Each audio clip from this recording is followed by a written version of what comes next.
Sebelum kita mulakan pujian penyembahan, saya akan pimpin kita dalam doa. Bapa yang ada di kerajaan surga, terima kasih karena Engkau telah menjaga kami sepanjang hari ini dan telah memberi kami rezeki yang secukupnya. Pada petang ini, kami ingin melaksanakan kebaktian kami dan meminta Engkau untuk urapi kami dan bimbingan Roh Kudus-Mu, dan Engkau jauhilah kami dalam segala cobaan. Dalam nama Tuhan Yesus saya telah berdoa. Amin. Marilah kita sama-sama mengangkat dan menyembah nama dengan menyanyikan lagu Rohmu yang hidup.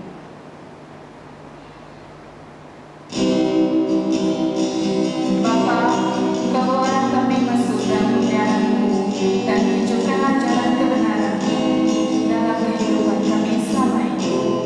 Bapa, Engkau penuhilah hidup kami dengan Roh-Mu yang hidup agar Dia dapat mengalir dalam kehidupan kami, agar hati kami sentiasa tenang dalam Tuhan.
Bapa, terima kasih atas segala rencana baik-Mu terhadap kehidupan kami selama ini. Dan Engkau telah menghiasi kehidupan kami agar kelihatan terang walau dalam kegelapan. Dan Engkaulah segalanya dalam perancangan hidup kami. Marilah kita sama-sama mengangkat nama lagu Berkat Kemurahan-Mu.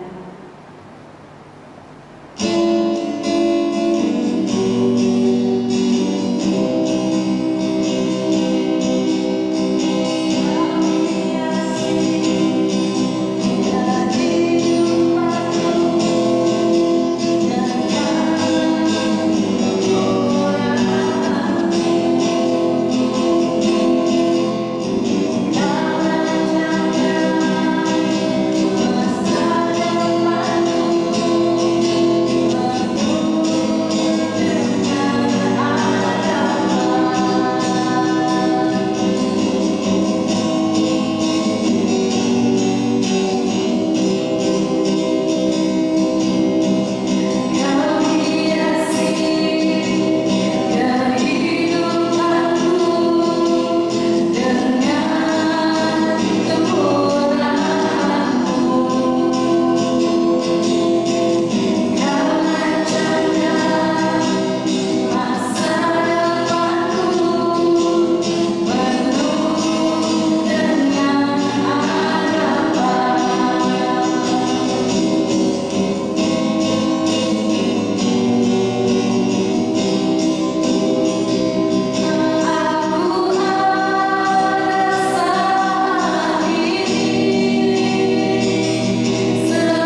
Sekarang marilah kita mempersiapkan hati kita untuk persembahan pemberian. Sebelum itu, marilah kita berdoa dan saya akan pimpin kita di dalam doa.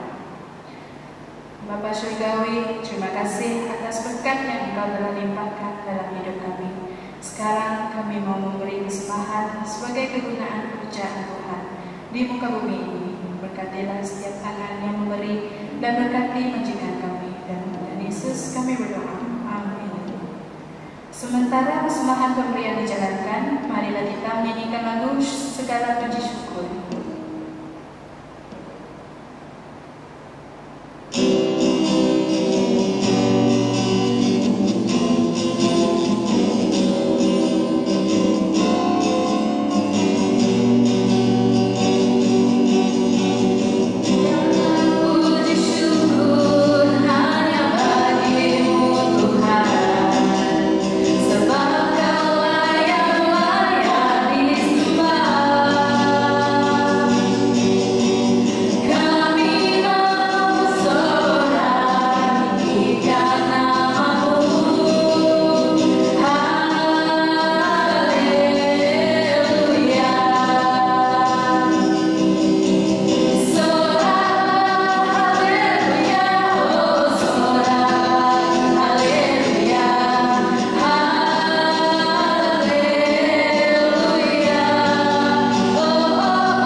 Jemaat semua diminta berdoa.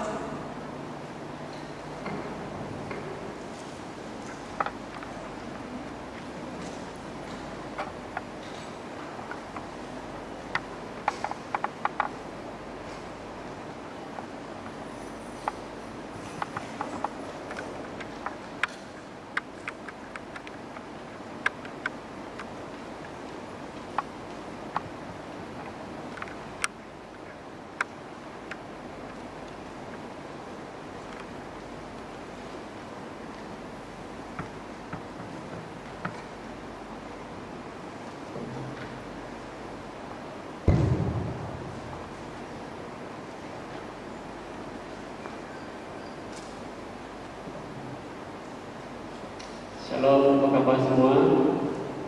Sehat? Oke. Sementara waktu kita untuk membaca firman Tuhan, marilah kita sama-sama berdoa dan saya akan pimpin kita di dalam doa.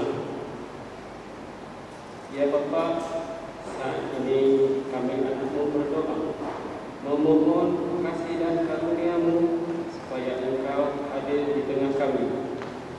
Kami yang akan memulai ibadah pada hari ini berserah dalam tangan-Mu supaya Engkau memberikan penyertaan serta hikmat dan berkat-Mu melalui ibadah yang kami lakukan. Terima kasih Bapa, kiranya hanya kasih setia-Mu yang menyertai kami mulai dari hari ini hingga selama-lamanya. Amin.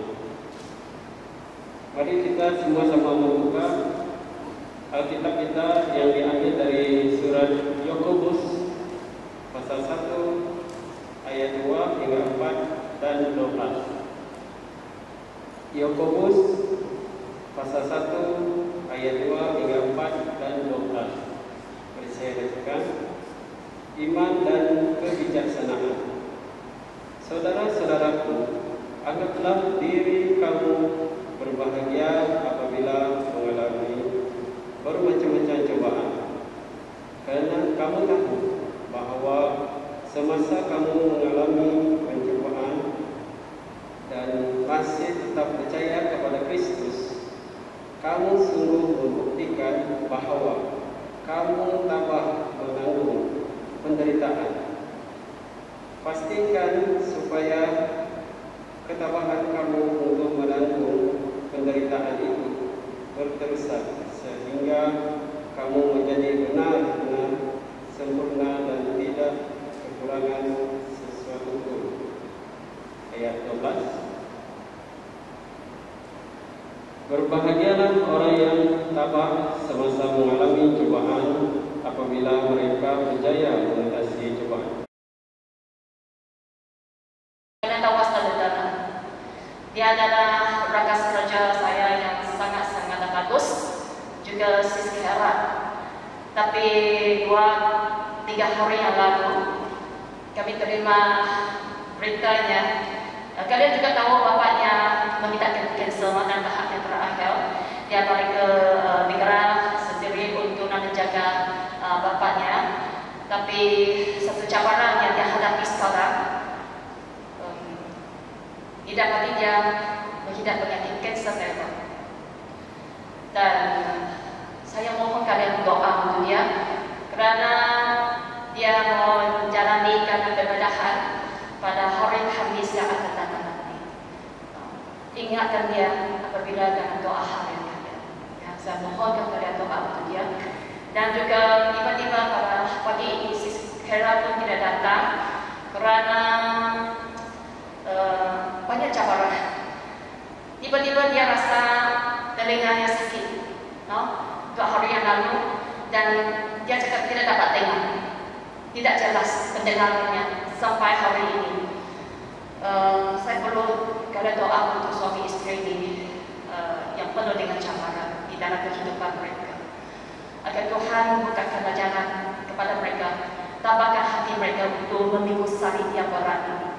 Sungguh percaya kalau Tuhan izinkan perkara ini berlaku, pasti ada rencana Tuhan untuk memberikan kepada mereka, dan ada kekuatan yang baru diberikan kepada mereka. Dan seterusnya pada hari Khamis yang lalu kami ada kelompok di rumah Sis Hera. Ya, jangan lihat dia ini sehat-sehat duduk di sini. Dia secara dengan sakit kerana air sup panas tumpah ke atas badannya di sini. Antara tiga dari mereka, yaitu Sis Yenma, Sis Shari dan Sis Hera, yang terpilih oleh Tuhan ini, yang terkena yang paling serius. Tapi dia menerima dengan hati yang bersyukur kepada Tuhan. Dalam segala situasi, dia terima dengan mengucap syukur kepada Tuhan. Tidak mengumpat, tidak mengadu, walaupun sangat sakit pada malam itu. Hari ini pun semalam dia ada gambar saya tengok, bukan keadaan yang sangat baik, tapi kami letak doa untuk dia. Nanti sudah jumpa dokter kah? Okey, letak doa untuk dia supaya dia sembuh kembali. Dia suka cantik, dia bagi tahu saya jangan ada tinggal kesan-kesan dengan dia. Okey, jadi kita lihatkan banyak cabaran yang dialami oleh hamba-hamba Tuhan. Ya, ini juga ini juga memberikan kami satu cabaran dan juga pelajaran secara rohani. Adakah kami masih sudi mengikut Yesus, sudi mengikut salib? Sekarang saya memang terpaksa saya mari ke orang di sana sebab rakas kerja saya ni memang kurang sehat sudah. Tapi saya sungguh percaya Tuhan akan memutuskan malaikat-malaikat yaitu saudara-saudara seiman untuk bantu saya juga di sana. Semakin saya lihat semakin kawasan itu banyak pemuda-pemudi mereka semakin mau tumbuh, semakin mereka orang-orang di sana mau kembali kepada Yesus, semakin kami mau mengenali Tuhan, semakin mau menginjau, semakin kami menghadapi cabaran. Dan kuasa gelap semakin mau menghalangkanlah langkah kami. Ya, saya rasa hal ini berat adalah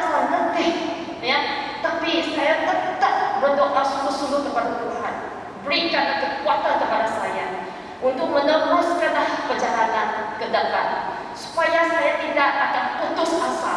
Saya tetap mengikuti Yesus Kristus. Begitu juga dengan Pastor Luther, dengan Sikara, ya.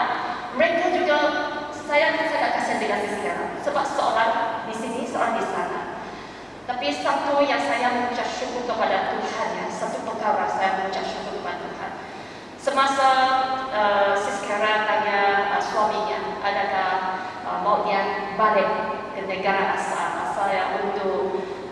untuk jaga bapa tua dan juga jaga suami, tapi Pastor Luther katakan jangan balik.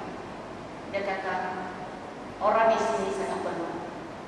Dia masih penting, dia masih sayangkan roh-roh manusia yang berada di sini. Kita lihat inilah hati seorang hamba Allah. Ya, kita semua sebagai orang Kristen, kita juga hamba Tuhan, bukan missionary atau pastor saja. Tetapi semua orang Kristen adalah dipanggil oleh Tuhan yang mengikuti Yesus, yang memikul salib. Ya, okey. Maka berkaitan dengan apa yang berlaku dan dicatatkan dalam surat Yakobus. Sebenarnya surat ini tergolong sebagai surat umum kerana pada mulanya ia dialamatkan kepada suatu sidang pembaca yang lebih luas daripada jemaat tempatan. Salam, apabila kita baca tadi kata salam kepada ke-12 suku di perantauan, ya. Okey, dalam buku Yakobus pasal 1 ayat 1 dan juga petunjuk-petunjuk lainnya dicatatkan dalam buku Yakobus pasal 2 ayat 19 dan 21 telah menunjukkan bahawa surah ini pada permulaannya adalah dituliskan atau diutuskan kepada orang percaya bangsa Yahudi yang tinggal di luar Palestina. Ini menurutkan latar belakang sejarahnya. Mungkin para penerima surah ini juga termasuk orang-orang yang pertama bertaubat menerima Yesus di Jerusalem, yaitu setelah Stefanus. Masih ingat Stefanus dalam Kisah Para Rasul ini, dia telah mati demi mempertahankan kebenaran dan terserah oleh penganiayaan sebagaimana yang dicatatkan dalam Kisah Para Rasul bab 8 ayat 1. Ya, sejauh mana sampai ke Fenisia, Cyprus, Antioquia dan kawasan yang lebih jauh lagi. Nah, melalui hal tersebut dalam pembukaan surat ini juga telah menekankan tentang menanggung pencobaan dengan sukacita apabila iman diuji dan mempertahankan dengan ketabahan. Ya, sebagai pemimpin gereja di Yerusalem, Yakobus sedang menulis surat ini kepada domba-domba Allah yang berserakan di merantah tempat, ya, bukan hanya satu tempat saja. Jadi Yakobus yang dicatatkan dalam buku ini juga dipercayai adalah saudara kepada Yesus dan dia juga seorang pemimpin gereja yang melayani di Yerusalem.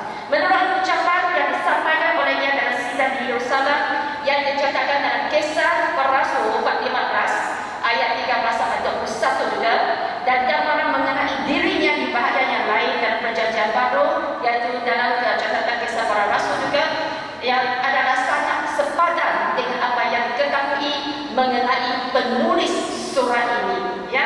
Jadi menurut para peneliti Alkitabiah, kemungkinan surat tersebut dituliskan oleh Yakobus pada dasar-masa 40-an. Tujuan Yakobus dia menulis surat ini adalah untuk membangunkan semangat orang percaya, yaitu bangsa Yahudi yang sedang menghadapi penderitaan dan berbagai pencobaan yang mengujikan keimanan mereka. Selain itu, juga melalui kata penderitaan tersebut untuklah memperbaiki ataupun mengertikan ajaran tentang keimanan, sebab ada ajaran yang tidak betul tentang keimanan. Tapi melalui surat ini, Yakobus mengambil kesempatan untuklah mengajar pengertian yang salah mengenai sifat iman yang mengelakkan atau menasihatkan dan juga membinakan para pembaca berkenaan dengan hasil-hasil penumbuhan iman mereka dalam hidup yang benar serta perbuatan yang baik. Saudara-saudari sekalian, pada zaman kini, walaupun cubaan yang dihadapi oleh orang Kristian tidak semestinya sama seperti yang dialami oleh gereja-gereja pada zaman dahulu, datang dan meladani kehidupan para pengikut Kristus, ya, dan juga tidak diabaikan bahwa yang menjadi satu saluran dalam pembentukan kerohanian yang diizinkan oleh Tuhan, ya, seperti apa yang dialami oleh sekarang Pastor Luther, adik saya, dan juga Sis Carol, ya. Apabila kita menghadapi cubaan yang begitu hebat sekali dalam kehidupan, adakah kita bangkit kemarahan? Ada komplain, wah marah, ya, terkena air panas atau panas, oh ni marah kan? Inilah komposel, ada komposel itulah saya bawa masa-masa kena air panas atau panas. Ada komplain kan? Ada kan? Tidak ada, puji Tuhan. Masih tetap mengucapkan syukur kepada Tuhan, haleluya kan? Puji Tuhan. Ini iman yang kuat sekali, ya. Okey. Jadi apabila kita menghadapi cobaan begitu hebat sekali, jangan kita bangkit kemarahan, ataupun tidak puas hati, mengadu dan saling membenci, serta menjauhkan diri daripada Tuhan, ataupun ataupun kita kita menyalahkan antara sesama lain. Okey? Kalau Tuhan tidak izinkan segala sesuatu berlaku, pasti sehelai rambut pun tidak akan gugur atas lantai. Betul kan? Ini adalah firman Tuhan, bukan saya katakan. Okey, yang pertama sekali, apabila kita meneruskan perjalanan mengikut Yesus Kristus dalam segala situasi pun, ada cakaran pun, anggaplah cobaan ini yang anda alami sekarang adalah satu kebahagiaan dalam hidupmu. Seperti yang dicatatkan dalam ayat 2, mari kita bacakan. Saudara-saudaraku, adalah sebagai suatu kebahagiaan apabila kamu menghadapi berbagai cobaan, kerana kamu tahu bahawa ujian terhadap imanmu menghasilkan ketabahan. Saudara-saudara sekalian, saya pernah mendengar seorang pendeta yang terkenal, yaitu Pastor David Paulson. Pernah dengar? Pastor David Paulson, ya? Dia menyampaikan perkongsiannya bahawa sebaik saja dia menerima Yesus Kristus, nah, mulalah cabaran hidupnya, ya, cabaran hidup yang berlipat ganda. Okey, juga bermaksud lebih besar daripada sebelum dia menerima Yesus Kristus. Dan apabila dia dipenuhi oleh Roh Kudus, lagi berlipat-lipat ganda dalam cabaran hidupnya. Namun demikian, semakin menghadapi cabaran, semakin mengerti kebesaran kasih Allah di dalam kehidupannya. Okey, saya introduce saja Pastor David Paulson. Dia adalah seorang pengajar Alkitabiah yang sangat hebat sekali, sehingga umurnya mencapai 90 tahun dan beliau meninggal dunia akibat penyakit kanser. Kenapa hamba Tuhan ini terlalu letih apa? Dulu ada seorang pastor juga di Singapura, Methodist. Beliau juga meninggal penyakit kanser, sudah meninggal dunia. Saya rasa mungkin terlalu letih. Itulah banyak orang sudah, sis, kamu jangan terlalu letih, mesti rehat, ya. Kalau saya rehat hari ini tidak dapat saya berkhotbah di sini, tidak dapat siapkan khotbah, ya. Sebab kerana di sana memang kalau seorang saja memang saya bermasa buatkan banyak masa, dan juga setiap khotbah bukan saya buat dengan seberangan. Sebagai pengajar tidak boleh buat seberangan. Saya tetap mau cari kerajaan Allah dahulu dan juga kebenarannya untuk sediakan khotbah, untuk menginjau dan menyampaikan kepada Tuhan kepada semua umat-umat Tuhan, ya. Jadi kita lihat yang pastor ni, Pastor David Paulson, dia meninggal dunia pada 21 hari bulan Mei tahun ini. Okey, apabila kita menjadi seorang Kristian, bukan bermaksud kita menikmati hidup yang senang dan di atas bumi ini, betul kan?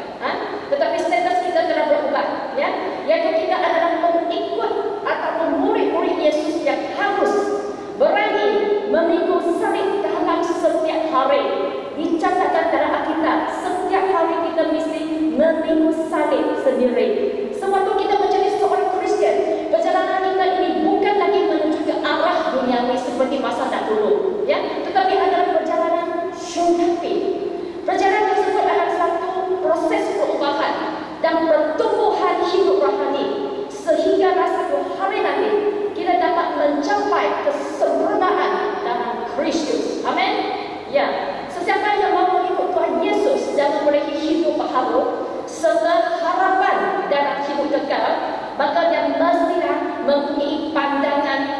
fikiran seperti Rasul Paulus. Paulus pernah berkata apa? Mari kita bacakan buku Filipi bab 3 ayat 7-8. Tetapi segala yang dahulu merupakan untung bagiku, sekarang ku kira rugi kerana Kristus. Bahkan segala perkara ku kira rugi berbanding keagungan kerana Kristus Yesus Tuhanku. Oleh sebab dialah aku telah kerugian segalanya, yang kukira sembah syarat belaka, supaya aku mendapat untung, yaitu Kristus.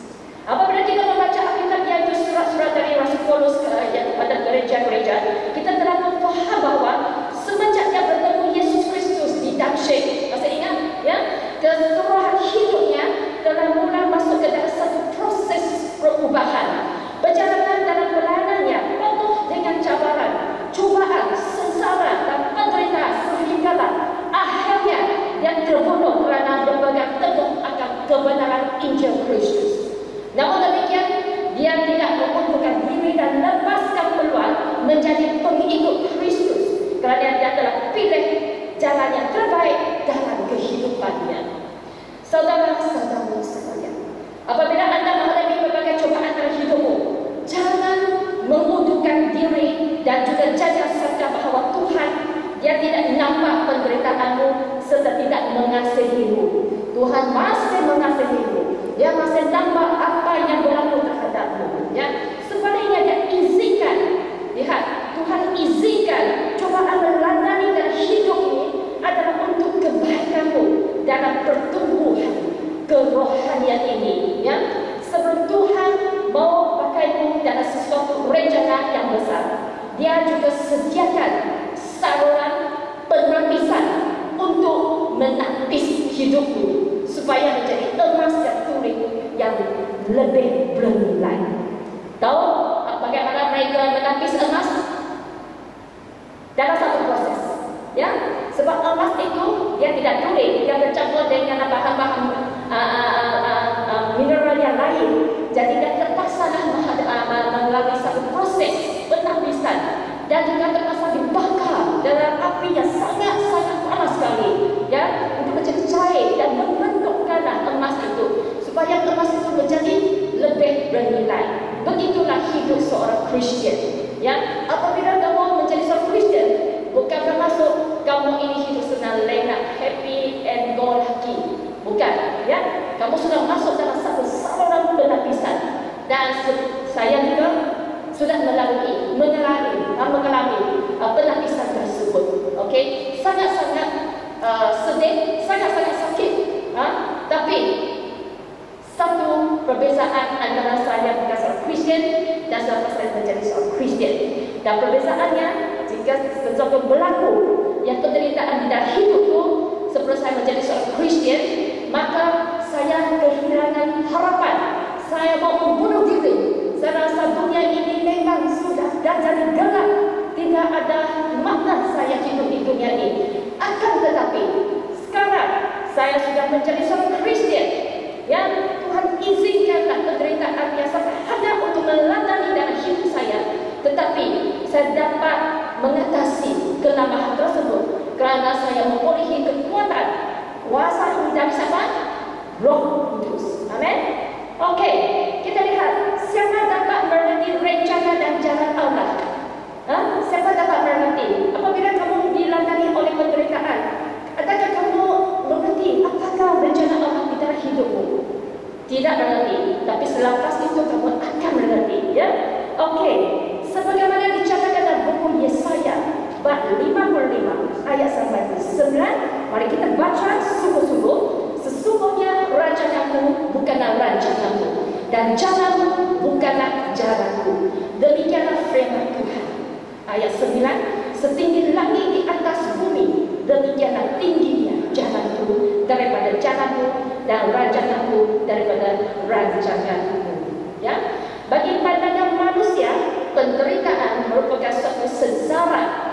Tetapi apabila kita mengalihkan pandangan kita ke arah pandangan Tuhan, kita pasti akan mengucap syukur kepada Tuhan dalam segala situasi yang kita alami. Kerana semakin kita mengalami cabaran dan cubaan, semakin kita akan bertumbuh kuat dalam keimanan dan juga mengalami kuasa yang luar biasa yang dikurniai oleh Allah Bapa, yaitu kuasa Roh Kudus.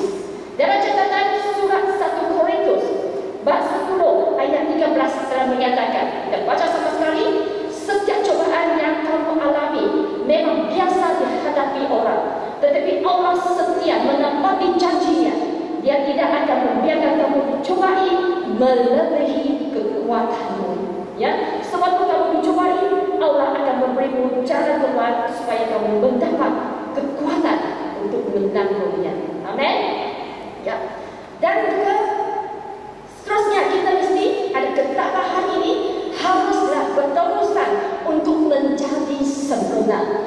Ayat 4 pastikan bahawa ketabahanmu itu berterusan sehingga kamu menjadi sempurna tanpa sebarang kekurangan apapun. Ya. Jika kalian mau memiliki kemenangan atas kelemahan, maka pastikan bahawa ketabahanmu ini berterusan, bukan alang-alang, bukan sampai setengah jalan kamu berputar balik, ya. Tapi berterusan sehingga kamu menjadi sempurna tanpa sebarang kekurangan pun. Nah, perhatikan ayat 4 ini yang menceritakan tentang ketabahan mesti berterusan sehingga menjadi sempurna. Ya, ini bukan sesuatu perkara yang senang dilakukan melalui kekuatan secara manusiawi, melainkan dengan kuasa Roh Allah yang telah diam di dalam setiap orang percaya. Beberapa tahun yang lalu semasa saya melibatkan diri dalam pelayanan penginjilan di hospital, ya, iaitu di bahagian cancer ward. Okey, selama 6 tahun saya melayani di cancer ward ini, dan juga menghadapi dan juga sudah mengenali banyak orang pesakit kanser. Saya lihat kalau mereka ini orang Kristian, ya, mereka sangat berlainan. Maksud saya Kristian yang betul-betul mengikuti Yesus, bukan Kristian atas nama atau agamawi. Kita bukan Kristian yang berbeza antara sesama. Kita semua adalah anggota Kristus. Kita semua adalah anak Tuhan. Tidak kira kamu dari RC, Roman Catholic, dari SIV, dari Methodist, dari Anglican, dari Baptist Church, dari gereja-gereja mana. Okey, di atas syurga pintu hanya satu. Pintu itu adalah siapa? Yesus Kristus. Yesus katakan, akulah pintu itu, ya. Dan juga dia katakan, akulah jalan, kebenaran dan hidup, ya. Dia tidak katakan akulah Metodis, tidak, akulah agama, tidak. Dia katakan akulah jalan, kebenaran, hidup, ya. Tidak ada seorang yang dapat datang kepada Allah Bapa melainkan melalui aku. Amin. Okey. Jadi saya lihat apabila mereka betul-betul sudah menerima Yesus pada masa itu, mereka boleh menerima hakikat dan juga kenyataan bahawa mereka sudah dalam tahap kanser yang terakhir. Walaupun sengsara kesakitan, mereka tetap boleh bersyukur kepada Tuhan. Yang saya pernah dengar, bahasa boleh menyanyi lagu rohani dalam kesakitan. Bayangkan, adakah orang yang biasa dapatlah melakukan demikian? Tidak, melainkan mereka hidup dalam kuasa Roh Allah, ya. Jadi kita lihatkan apabila mereka telah dalam tahap yang terakhir, walaupun mereka sudah meninggal dunia, mereka tidak ada sengsara. Saya nampak dengan mata sendiri di mana berlaku terhadap angka saya, iaitu adik kepala bapa saya yang 2 tahun, 3 tahun yang lalu sudah meninggal dunia kerana akibat kanser juga. Dia di kanser hidung. Waktu dia dalam tahap yang terakhir, ada semua bengkak, kepala sangat besar, yang dia tidak dapat makan. Cuma dia boleh minum pakai straw, tapi dia waktu itu dia sangat takut. Sebelum dia terima Yesus, dia sangat takut. Jadi bapa suruh saya pergi sana untuk berdoa untuk dia. Jadi dia tidak mau makan, tidak mau minum, dia tidak dapat makan. Cuma pakai straw untuk minum air seperti air yang rahasia ni, yang warna coklat, Milo ni. Tapi dia bukan Milo, ini memang itu susu kepong yang rahasia untuk dia. Dia langsung tidak mau makan, tidak mau minum. Dia tidak dapat tidur sebab dia selalu macam ni saja. Badannya. Dan tidur pun dia duduk seperti ini. Sangat kasihan saya tengok dia. Dan lepas tu doalah untuk dia, saya pimpin dia untuk menerima Yesus Kristus. Dia memang dia ikut saya pimpin dia bertaubat sungguh-sungguh menerima Yesus Kristus. Lepas tu dia terima, saya tanya dah, ada hatiku tenang sekarang, Uncle. Dia kata, dia tidak kata apa-apa, dia macam ni saja. Okey. Lepas tu saya kata, Uncle, mesti minum, ya. Kalau kamu tidak mau mereka bagi kamu minum, saya doa dahulu, saya bagi kamu minum. Memang dia minum. Setiap kali saya pergi doa untuk dia, setiap kali mereka komplain dengan saya, dia tidak mau minum. Tapi apabila saya doa untuk dia, saya bagi dia minuman, dia terus sudah habis. Sekejap sudah habis. Dan kali terakhir saya doa untuk dia dan saya bagi tahu dia, Uncle, next week saya akan datang. Pasti kepalamu dapat angkat dan nampak boleh nampak langit itu. Saya tidak tahu kenapa saya bagi tahu dia banyak. Sebab dia tidak dapat angkat kepalanya, selalu macam ni, ya. Okey, tapi hari itu memang betul-betul dia angkat kepalanya menurut istrinya, aunty saya, dan dia macam seperti orang yang sehat. Tiba-tiba dia macam sehat. Dia bagi tahu istrinya, saya nanti waktu petang saya mau pergi sudah. Isteri kata, tidaklah kamu ni nampak okey kan? Dia kata, tolong saya cuci badan saya. Dia pakai bagus-bagus. Tapi waktu petang lebih kurang 3 dia sudah meninggal. Tanpa rasa apa-apa pun. Dia rasa sangat tenang melihat dia tidur. Dia sudah pakai baju, dia tidur. Lepas tu memang sudah meninggal dunia. Dia sudah balik ke Tuhan Yesus, ya, okey. Dan ini adalah satu saksi lah, yang sebenarnya saya lihat dengan secara mata kasar tentang apa yang berlaku terhadap anak saya, okey. Jadi kita lihatkan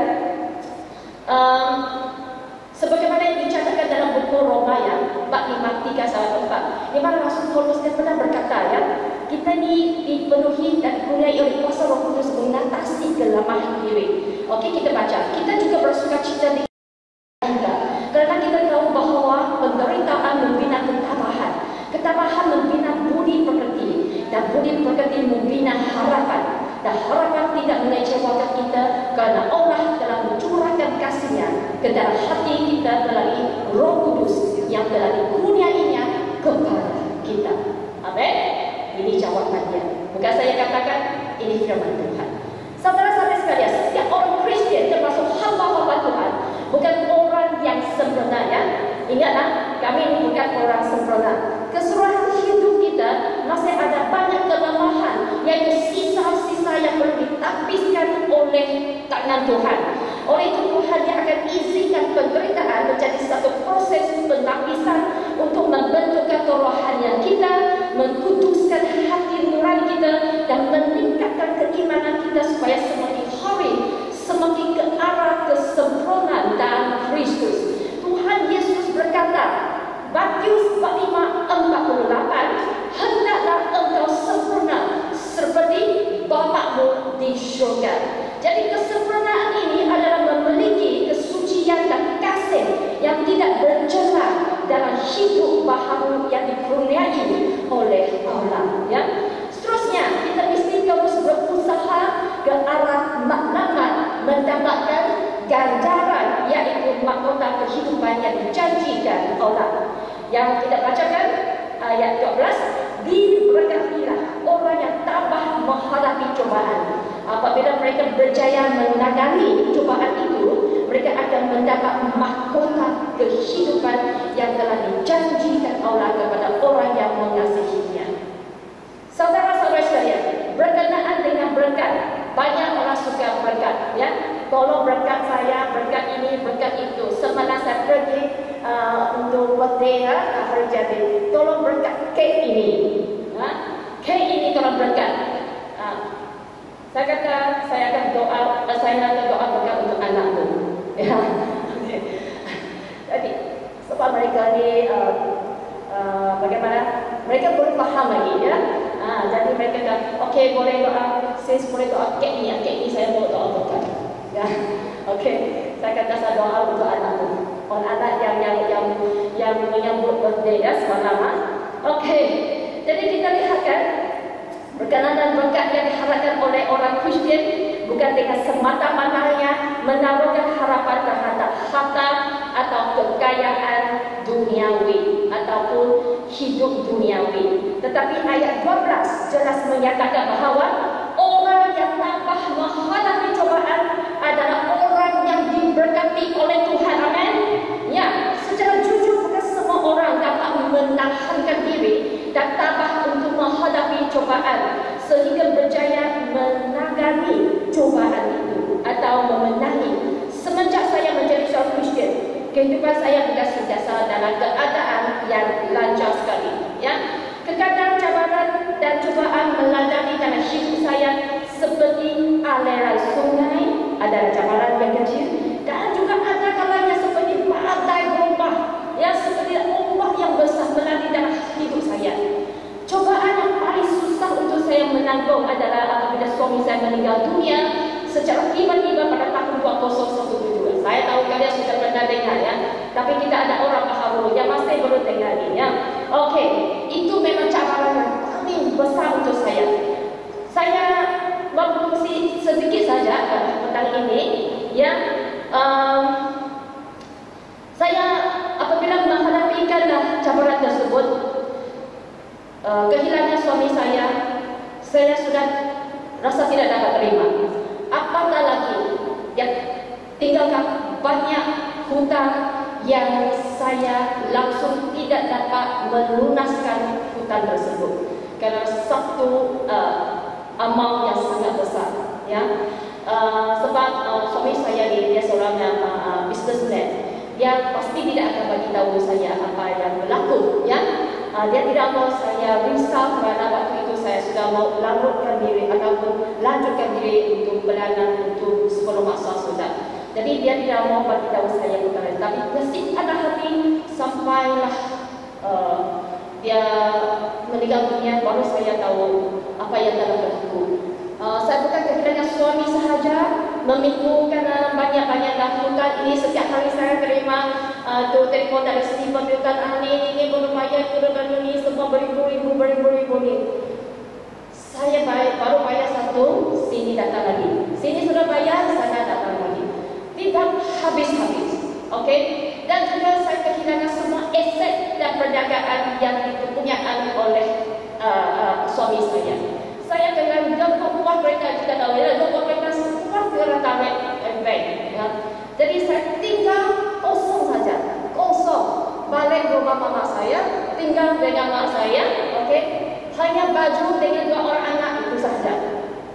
Okey, tapi aset yang paling penting untuk saya adalah anak saya. Amin.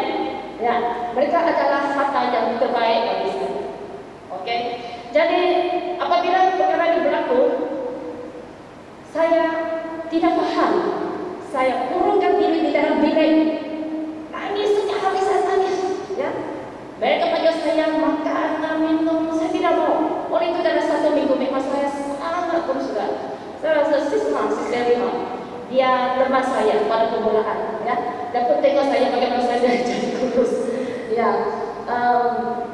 Sekarang kurus bukan apa-apa, bukan sedih ya, sebab saya ni mau diet untuk kesehatan ya. Lepas tu dalam 1 minggu ni Tuhan dia menghiburkan hati saya melalui firman. Dia bagi jawapan kepada saya. Oleh itu saya katakan baca Alkitab. Tiap-tiap hari kita baca Alkitab sangat penting kerana jawapan akan datang kepadamu apabila kamu dilanda oleh cabaran dan hidup ini. Ya. Jadi Tuhan berikanlah firman kepada saya. Terus saya sedar, rupa-rupanya Tuhan izinkan perkara ini berlaku kerana dia ada rencana yang terindah sekali dalam hidup saya. Ya, dia menapiskan hidup saya supaya saya boleh dipakai oleh Tuhan untuklah melayani dengan lebih berkesan lagi. Ya, dan juga dia bawa suami saya kembali kerana dia lebih mengasihi suami saya dari saya mengasihi suami saya. Memang kasih saya tidak dapat berbanding dengan kasih Allah yang tidak terbatas. Kadang-kadang kita ini kasih ini memang ada selfish. Saya sekarang I love you, nanti I don't love you, I hate you. Ada tak? Okey. Tetapi Tuhan, walaupun anak tunggalnya Yesus Kristus telah dianiaya, telah disalib di atas kayu salib, yang dihina, tetapi Tuhan masih mengasihi manusia yang seperti kita ini, ya, yang tidak layak, tapi kerana kematian yang di atas kayu salib, yang ideal yang menolong kita kembali kepada, menjadikan kita layak sekarang ke anak dunia. Kita adalah anak siapa? Anak Tuhan. Amin. Standard sudah naik, ya. Okey. Saya ingin beritahu, walaupun bagian kita ni tetapi dah satu dua minggu ini, saya terima banyak pemberian dari saudara-saudari seiman. Saya tidak tahu kenapa tiba-tiba banyak yang datang, yang bagi saya ini bantu saya. Saya tidak cakap apa-apa pun, tapi mereka berikan saya pemberian duit ini. Saya ada duit untuk pemberian, lakukan pemberian untuk suami saya, dan juga saya boleh jelaskan hutang semua itu saya jelaskan, ya. Masih ada balance. Kamu lihat karunia Allah yang begitu besar, anugerah Tuhan yang sangat besar sekali. Oleh itu janganlah kita hanya pandang kepada masalah, pandang kepada manusia, pandang kepada dunia saja. Alihkan matamu, pandang ke atas, yaitu Allah Bapa di syurga. Kerana kekuatannya datang dari atas, bukan dari bawah sini, ya. Okey. Jadi saya apabila saya meraih segala ini, saya mengucap syukur, okey, kerana saya tahu Dia izinkan saya menghadapi cubaan ini. Sekarang saya mengerti rencana Allah yang terbaik bagiku dan juga suamiku. Dan sekarang saya adalah seorang missionary, okey. Dan memang missionary ini memang cabaran saya juga besar, okey. Tapi saya sudah, as long I already surrender myself, there's no return back. Saya tidak akan kembali lagi. Teruskan perjalanan. Jalan ke syurga adalah sempit. Ingat, jalan ke arah duniawi sangat luas. Banyak orang menuju ke arah itu, tapi jalan menuju ke arah syurgawi adalah sempit. Mari kita sama-sama menuju ke arah jalan yang sempit itu, ya. Okey, saya pun tahukan Dia tidak akan membiarkan saya dicubai melebihi kekuatan saya. Sebab itu saya dicubai, Allah akan memberikan saya jalan keluar supaya saya mendapat kekuatan untuk menanggungnya. Dan apabila saya lelah, kuasanya menjadi sempurna di dalam saya. Sebagaimana yang dicatatkan dalam 2 Korintus 14 ayat 9. Mari kita bacakan. Anugerahku cukup bagimu. Apabila engkau lemah, kuasaku menjadi sempurna di dalam engkau. Ini dalam versi mudah baca, ya. Okey. Bukan dengan kekuatan diri sendiri untuk menanggung segala sesuatu, tetapi segala perkara yang ditanggung di dalam Dia yang memberi kekuatan kepadaku. Okey. Saudara-saudara sekalian, jika kita mengaku bahawa kita telah mengasihi Tuhan, lakulah kehendaknya. Seperti yang dilakukan oleh Yesus Kristus yang sudi mengorbankan diri demi melaksanakan panggilan Tuhan. Begitu juga dengan para nabi dan perjanjian lama dan juga dan para pengikut Kristus dan perjanjian baru. Yesus berkata apa? Orang yang sayangkan hidupnya akan kehilangan hidup itu. Tetapi orang yang tidak sayangkan hidupnya di dunia ini, ingat di dunia, ya, akan mendapat hidup yang kekal. Ini harapan kita.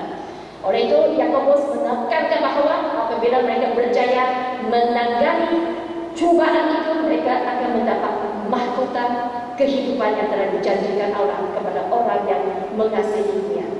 Okey, sebagai kesimpulan, mari kita sama lihat kesimpulan. Mana dia?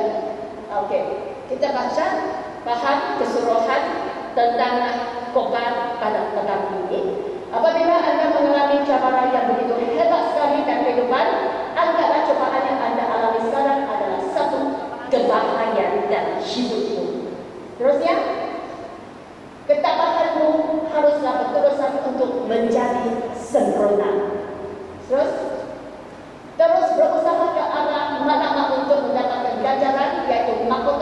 Tuhan yang dijanjikan oleh Allah.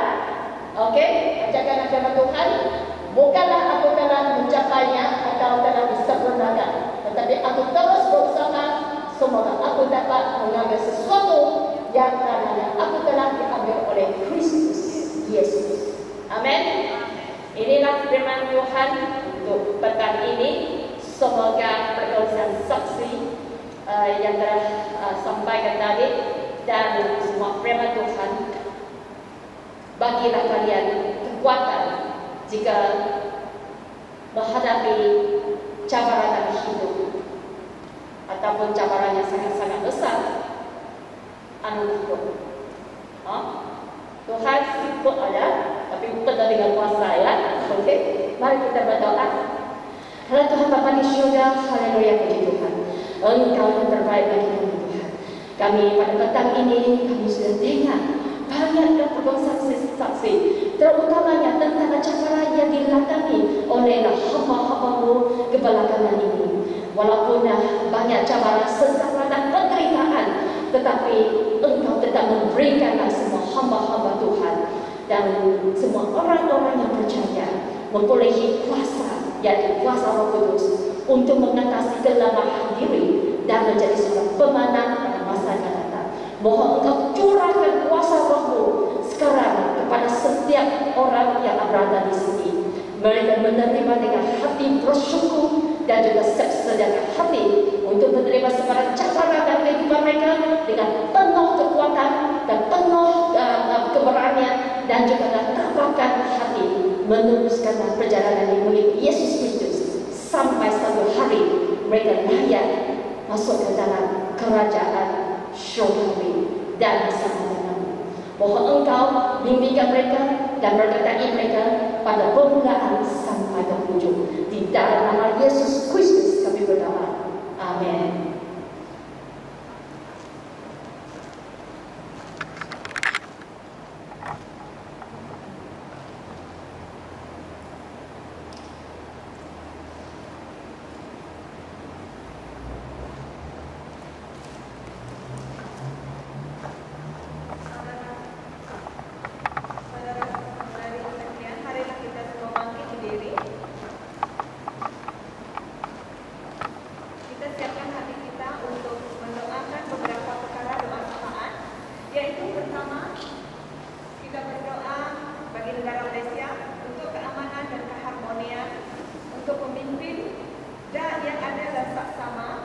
bebas dari konflik perkauman dan agama dan wabak corona dihapuskan. Yang perkara yang kedua, kita berdoa bagi Gembala Tuhan di Malaysia supaya dilengkapi dengan firman Tuhan, melakukan pelayanan menurut kehendak Tuhan, memiliki kesehatan tubuh dan roh, tidak mudah menyerah walaupun menghadapi cabaran dan rintangan. Perkara yang ketiga, kita berdoa bagi orang Kristen tetap memiliki iman yang teguh, dapat menjadi salur berkat bagi orang lain, mengasihi Tuhan dan sesama. Perkara yang keempat, kita berdoa bagi orang yang sakit, khususnya kita berdoa bagi saudara seiman kita, yaitu saudari Florida, Pastor Luto, Sis Clara, dan ayah kepada Pastor Luto. Yang ketiga, kita berdoa untuk Ibu Subia. Juga kita terus berdoa untuk Mama Missionary Irene dan juga Brother Vin. Kita berdoa untuk Ayah Shelly. Dan saya baru dengar Lydia juga mengalami masalah. Dia kembang di bahagian sini. Kita terus doakan untuk dia, untuk pemeriksaan yang selanjutnya. Kita berdoa juga untuk keluarga saya, sebab saya dengar dalam keluarga dia batuk-batuk, kurang sehat lah. Sebab itu mereka tak ada datang untuk hari ini. Dan kita terus berdoa juga untuk saudari Milon. Oke, mari kita bersatu di dalam doa dan saya akan pimpin kita di dalam doa. Allah Bapa yang berada dalam kerajaan surga, Engkau Allah yang mengasihi, Engkau Allah yang berkuasa. Bapa, kami mengucap syukur dan terima kasih untuk hari-hari di atas penyertaan Engkau. Dan kami berterima kasih Tuhan di atas firman yang Engkau telah sampaikan kepada kami melalui hamba Engkau Tuhan. Biarlah Tuhan firman Engkau itu tetap tertanam di dalam hati kami, membawa kami terus bertumbuh dan berbuah lebat di dalam Engkau Tuhan. Apapun cabaran yang kami hadapi di dalam Engkau, kami dapat menanganinya. Bapa, pada saat ini Bapa, kami mau menaikkan beberapa perkara doa syafaat kepada Engkau. Kami percaya Tuhan, Engkau telah terlebih dahulu mengetahui perkara doa yang ingin kami sampaikan. Bapa yang Maha Mengasihi, pada saat ini Tuhan, kami mau berdoa bagi negara kami Malaysia. Negara kami yang kami sayangi Tuhan, kami mau menyerahkan negara kami ini ke dalam tangan Engkau, supaya semua rakyat yang ada di negara ini Tuhan dapat hidup dalam aman dan keharmonian, saling mengasihi di antara satu sama lain tanpa mengira bangsa dan agama. Kami juga berdoa agar pemimpin di negara kami ini memiliki sikap yang adil dan seksama dalam menjalankan tugas mereka Tuhan. Dan kami juga mau berdoa Bapa, agar negara kami ini bebas daripada konflik perkauman dan keagamaan Tuhan. Engkau tahu bahwa negara kami Malaysia ini datang dari berbagai bangsa dan datang dari berbagai agama Tuhan. Oleh itu Bapa, kami mohon agar kasih Tuhan tetap tercurah di negara kami, agar kami tetap mengasihi sesama seperti mana yang Kau telah ajarkan kepada kami Bapa. Bapa di surga, kami juga berdoa Tuhan, wabak corona masih lagi Tuhan, masih lagi terjadi di negara kami. Oleh itu Bapa, kami terus berdoa dengan kuasa darah Tuhan, menyucikan negara kami daripada wabak ini Tuhan, agar wabak corona ini dihapuskan dari negara kami. Semua rakyat boleh menjalani kehidupan seperti biasa. Tetapi Bapa, biarlah jadi seturut dengan kehendak Engkau. Bapa yang berada dalam kerajaan surga, pada saat ini juga kami mau berdoa bagi gembala Tuhan di mana-mana gereja pun Tuhan di Malaysia ini. Kami menyerahkan mereka semua ke dalam tangan Engkau Maha Kuasa, agar semua gembala Tuhan dilengkapi dengan firman Tuhan, benar-benar sungguh-sungguh menyerahkan hidup mereka ke dalam tangan Engkau, melayani Engkau Tuhan dengan penuh sukacita, dengan penuh hati yang kasih Tuhan, dengan penuh kekuatan mereka. Bapa, kami juga mau berdoa supaya semua hamba Tuhan melakukan pelayanan menurut kehendak Engkau Tuhan, bukan menurut dengan kehendak mereka sendiri. Oleh itu kami berdoa agar Engkau terus menyertai setiap hamba Tuhan, setiap gembala Tuhan dimanapun mereka berada. Kami berdoa bagi mereka supaya mereka diberi kesehatan tubuh yang kuat dan juga roh yang sehat Tuhan. Kami berdoa agar mereka tidak mudah menyerah walaupun menghadapi cobaan dan rintangan di dalam kehidupan mereka, supaya mereka tetap berjalan mengikut kehendak Engkau Bapa. Pada saat ini Tuhan, kami juga mau berdoa bagi semua orang Kristen di mana berada di seluruh dunia ini Tuhan, agar mereka tetap memiliki iman yang teguh Tuhan, meskipun badai menerpa dalam kehidupan mereka, supaya mereka tetap memiliki iman yang teguh. Walaupun Tuhan disebabkan coronavirus ini kami tidak dapat berkumpul beramai-ramai di tempat suci Engkau, di tempat ini, tapi kami berdoa supaya orang Kristen Tuhan yang tidak datang ke gereja, mereka tetap memiliki iman yang teguh, rajin membaca Alkitab dan berdoa kepada Engkau Tuhan.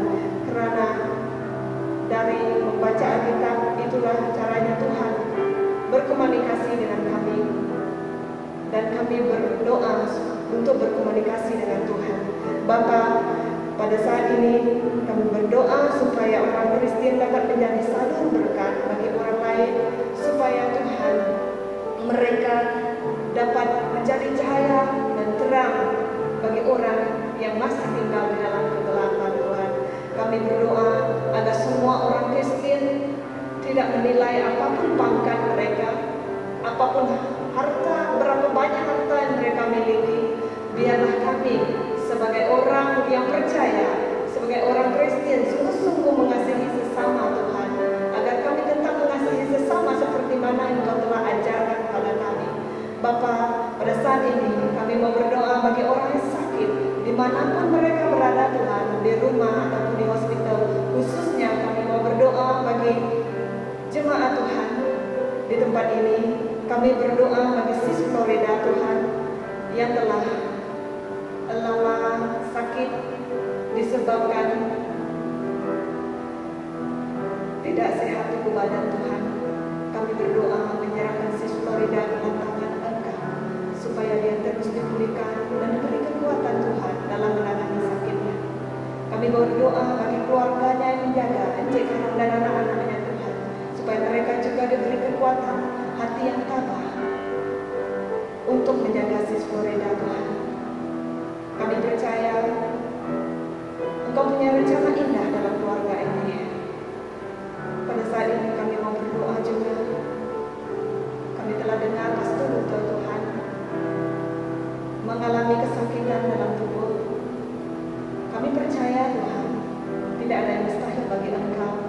Kiranya Engkau mau menyembuhkan. Tetapi rencana Tuhan indah.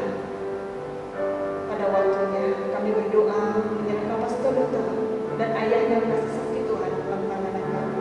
Kami menyerahkan Pastor Luther yang akan menjalani pembedahan pada hari Kamis yang akan datang kepada Engkau, supaya Tuhan memberkati semua dokter yang bertugas dan semua kaki tangan yang bertugas di tempat itu, agar operasi Pastor Luther dapat berjalan dengan lancar dengan bimbingan Engkau. Kami juga berdoa untuk istrinya Sis Clara, juga kami dengar kurang sehat Tuhan. Kasihilah Sis Clara dan anak-anaknya yang tinggal di sini. Berilah ketabahan kepada keluarga ini Tuhan dalam menghadapi cabaran seperti ini. Karena kami percaya Tuhan, Engkau pasti akan memberi yang terbaik selagi kami sabar untuk menanggung penderitaan di dunia ini. Bapa, kami juga berdoa untuk Ibu Subiang karena sakit Tuhan, dia tidak dapat menjalani, tidak dapat bekerja, dan hasil pendapatan juga tidak ada. Kami percaya Engkau punya hamba yang sangat baik untuk dapat memberi pertolongan pada Ibu Subia ini Tuhan, dan berkati sakitnya supaya disembuhkan dan beri kekuatan kepada Ibu Subia Tuhan. Dan kami berdoa orang sekelilingnya, terutama saudara maranya, anaknya Tuhan, tetap mengasihi dia. Bapa di surga, kami juga mau berdoa untuk Mama Missionary Irene. Mama Missionary Irene Tuhan mengalami kesehatan yang tidak baik di dalam tubuh badannya, terutamanya di bagian kaki. Kami berdoa agar Mama Sis Eni tetap diberi kekuatan. Engkau tahu imannya kepada Engkau Tuhan, agar Engkau memberi dia kekuatan selagi dia masih hidup di dunia ini. Bapa, kami juga berdoa untuk Berademi agar dia memiliki iman yang teguh walaupun percobaan datang dalam hidupnya. Kami juga berdoa Tuhan menyerahkan ayah Sedi ke dalam tangan Engkau. Kami mengucap syukur Tuhan karena kami mendengar berita baik tentang ayahnya, bahwa penyakit yang dihidapi itu semakin berangsur pulih.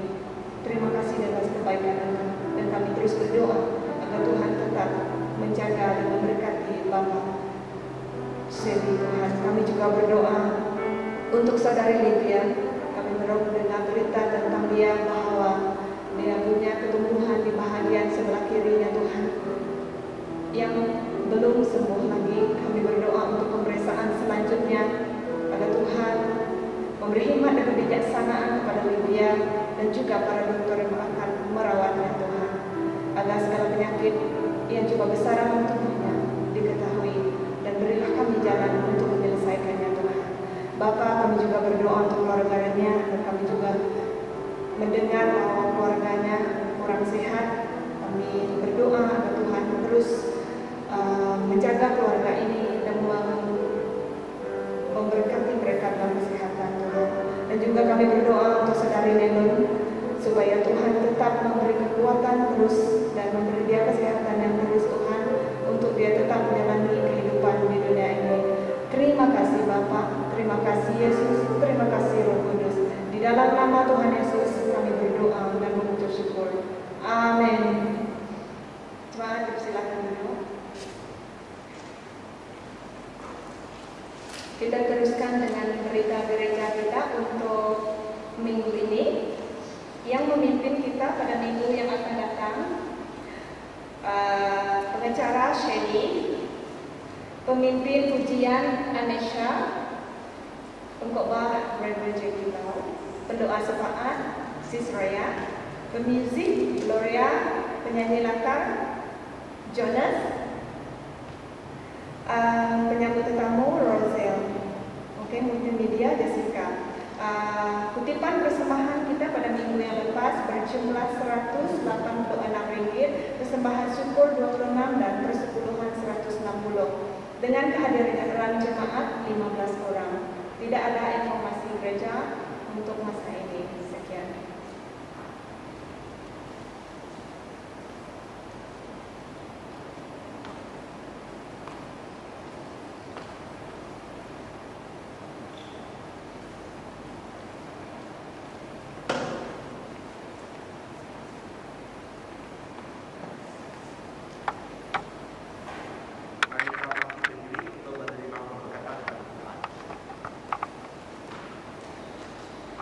Semoga Tuhan Yesus Kristus memberkati kamu, Allah mengasihi kamu, dan roh Allah menyertai kamu semua sampai selama-lamanya. Amin.